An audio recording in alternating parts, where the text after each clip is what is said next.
آپ دولت سے مالا مال ہونا چاہتے ہیں، آپ رزق کی تنگی کو دور کرنا چاہتے ہیں، آپ فقر و فاقہ سے نجات چاہتے ہیں، آپ مفلسی سے تنگ آ چکے ہیں، تنگ دستی سے تنگ آ چکے ہیں، آپ یہ چاہتے ہیں کہ آپ کے گھر میں فراوانی ہو اور تنگ دستی بالکل ختم ہو جائے، دولت ہی دولت ہو، دولت کی بارش ہو، آپ مالا مال ہو جائیں، رزق آپ کو غیب کے خزانوں سے ملے۔ بسم اللہ الرحمن الرحیم۔ السلام علیکم ورحمۃ اللہ وبرکاتہ۔ معزز سامعین کرام، رجب کا دولت والا اتوار، رجب کا دولت والا اتوار، یعنی جب رجب کا مہینہ آتا ہے لوگ بڑے شوق سے ذوق سے اتوار کا انتظار کرتے ہیں اور رجب کے مہینے کا انتظار کرتے ہیں۔ زندگی میں بہت کم ہی یہ موقع ملتا ہے، بہت کم لوگوں کو یہ رجب نصیب ہوتا ہے۔ معزز سامعین کرام، یعنی اس میں اللہ کا وعدہ ہے، جو مانگو گے دوں گا، اور فقیر بھی اگر اس عمل کو کرے گا تو ارب پتی بن جائے گا، ساری زندگی اس کے گھر سے دولت ختم نہیں ہوگی، جیسا چاہو گے ویسا ہوگا۔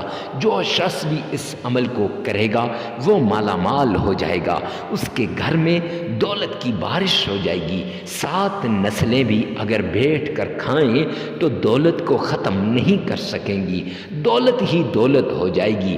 معزز سامعین کرام، رجب کے مہینے میں اور اتوار والے دن جب انسان ہر طرف سے فری ہوتا ہے اور صرف تنہائی کے اندر جا کر اپنے رب سے راز و نیاز کی باتیں کر لے، اللہ کے ان 2 ناموں کا عمل کر لے، اللہ سے یہ دولت والی تسبیح کر لے، تو انشاءاللہ اللہ کے ناموں میں اتنی پاور ہے، اتنی طاقت ہے کہ آپ خود ہی ان 2 ناموں کے کرشمات کو اپنی آنکھوں سے دیکھ لیں گے، آپ خود ہی ان کے فوائد کو اپنی آنکھوں سے دیکھ لیں گے، آپ خود ہی ان کے برکات کو اپنی آنکھوں سے دیکھ لیں گے، آپ خود ہی ان کے معجزات کو اپنی آنکھوں سے دیکھ لیں گے۔ معزز سامعین کرام، آج تک جس کو یہ عمل بتایا وہی کروڑ پتی بن گیا، لاکھ پتی بن گیا، لیکن شرط یہ ہے کہ خدا کے لیے یقین کامل کے ساتھ اس عمل کو کرنا، بھروسے اور اعتماد کے ساتھ اس عمل کو کرنا۔ کہیں ایسا نہ ہو کہ آپ کہیں کہ قاری صاحب، مفتی صاحب، مولانا صاحب کیا بتا رہے ہیں، اور اس پہ میں نے وہ وظیفہ کیا کچھ بھی نہیں ہوتا۔ نہیں میرے بھائی، یہ اسم اعظم کا وظیفہ ہے، یہ اس اسم اعظم کا جو بلعم بن بورا کے پاس تھا۔ ارے تو کیا جانے کہ بلعم بن بورا کون تھا؟ حضرت موسیٰ علیہ السلام کے زمانے میں ایک مستجاب الدعوات شخص تھا۔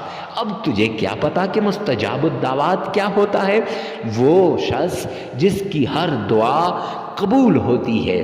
تو اب آپ کے دل میں خیال آیا ہوگا کہ میں بھی ایسا بن جاؤں کہ میری بھی ہر دعا قبول ہو جائے، تو پھر وہی بلعم بن بورا والا وظیفہ کر لو۔ اس کے پاس جو اسم اعظم تھا جس کی وجہ سے وہ مستجاب الدعوات بنا تھا، وہ عمل آپ بھی کر لو۔ تو معزز سامعین کرام، اس کے لیے سب سے پہلے صدقہ دینا ہے، وہی بتانے جا رہا ہوں۔ تو سب سے پہلے اس عمل کے لیے آپ نے صدقہ دینا ہے۔ کتنا دینا ہے، کیسے دینا ہے، کسے دینا ہے، کیوں دینا ہے؟ کتنا دینا ہے؟ حسب استطاعت، حسب توفیق، جتنی آپ کی جیب اجازت دیتی ہے۔ کسے دینا ہے؟ جسے غریب، فقیر، مسکین، محتاج کو دینا ہے، ڈھونڈ ڈھونڈ کے اسے دینا ہے، حق والے تک اس کا حق پہنچانا ہے۔ پھر اب کیسے دینا ہے؟ دایاں ہاتھ اگر دے تو بائیں ہاتھ کو نہ پتہ چلے کہ دائیں ہاتھ نے کیا دیا ہے، بایاں ہاتھ اگر دے تو دائیں ہاتھ کو نہ پتہ چلے کہ بائیں ہاتھ نے کیا دیا ہے۔ معزز سامعین کرام، پھر کس سے دینا؟ اب کیوں دینا ہے؟ اللہ کا حکم ہے، نبی پاک صلی اللہ علیہ وسلم کا بھی حکم ہے۔ تو معزز سامعین کرام، صدقہ دینے کے بعد آپ نے درود پاک پڑھنا ہے۔ درود پاک مسائل کے حل کے لیے بہت بہترین تسبیح ہے۔ جو درود پاک آپ کو آسان لگے، جس میں آپ کا تلفظ صحیح ہو، جو آپ آسانی کے ساتھ پڑھ سکتے ہوں، وہ درود پاک صرف 3 بار پڑھنا ہے، صرف 3 بار پڑھنا ہے درود پاک کو۔ تو معزز سامعین کرام، ہر درود پاک کو آپ پڑھ سکتے ہیں، کوئی قید نہیں ہے کہ فلاں درود پاک کو پڑھو۔ میں اگر تجوید کروں آپ کے لیے تو وہ ہے نماز والا درود پاک، کیونکہ 5 وقت دن میں ہم پڑھتے ہیں، تو اس لیے نماز والا درود پاک اگر ہم پڑھیں گے تو زیادہ فائدہ ہوگا۔ 3 مرتبہ پڑھ لیں۔ پھر اس کے بعد اب وہ اسم اعظم یا حی یا قیوم، یا حی یا قیوم، یا حی یا قیوم، یہ آپ نے 313 مرتبہ، 1313 مرتبہ، 1313 مرتبہ پڑھنا ہے۔ معزز سامعین کرام، یہ دولت والے اتوار کو آپ نے پڑھنا ہے۔ 1 دن کا عمل ہے۔ ارے کتنا ٹائم لگے گا؟ کیا آپ اپنی تنگ دستی کو بھگانے کے لیے، تنگ دستی سے نجات حاصل کرنے کے لیے، تنگ دستی سے پیچھا چھڑوانے کے لیے آپ یہ نہیں کر سکتے؟ صرف آپ نے 1313 مرتبہ یہی یا حی یا قیوم پڑھنا ہے۔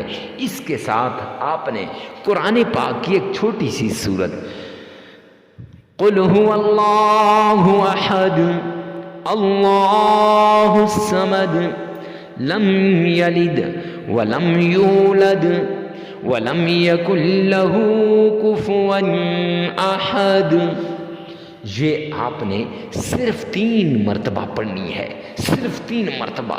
کتنا ٹائم لگے گا میرے بھائی پڑھنے میں؟ یا کتنا وقت لگتا ہے؟ یا کتنا آپ کا وقت ضائع ہو جائے گا؟ نہیں، تنگ دستی فقر و فاقہ سے نجات کے لیے آپ اس کو 3 مرتبہ پڑھیں گے۔ 1313 مرتبہ یا حی یا قیوم، 3 مرتبہ سورہ اخلاص، اور اس کے بعد آپ نے پھر 3 مرتبہ درود پاک پڑھنا ہے، جون سا بھی درود پاک ہو، اور 33 مرتبہ آپ نے استغفار کرنا ہے۔ استغفر اللہ، استغفر اللہ، استغفر اللہ، یہ استغفار 33 مرتبہ آپ نے کر لینا ہے۔ اب یہ عمل مکمل ہو جائے گا۔ معزز سامعین کرام، عمل کے دوران ناغہ نہیں کرنا، ایسے نہ ہو تھوڑا سا یہاں کر لیا، تھوڑا سا وہاں کر لیا، تھوڑا جہاں بھی کریں ایک ہی مرتبہ سارے عمل کو کریں۔ اور یہ بھی یاد رکھیں کہ عمل کرتے وقت آپ ادھر ادھر کی باتیں بھی نہ کریں کہ عمل کر رہے ہیں اور ساتھ ادھر باتیں چل رہی ہیں۔ معزز سامعین کرام، ویڈیو کو ثواب کی نیت سے صدقہ جاریہ سمجھ کر آگے شیئر کرنا بھی مت بھولیے گا۔ اللہ رب العزت آپ کا حامی و ناصر ہو۔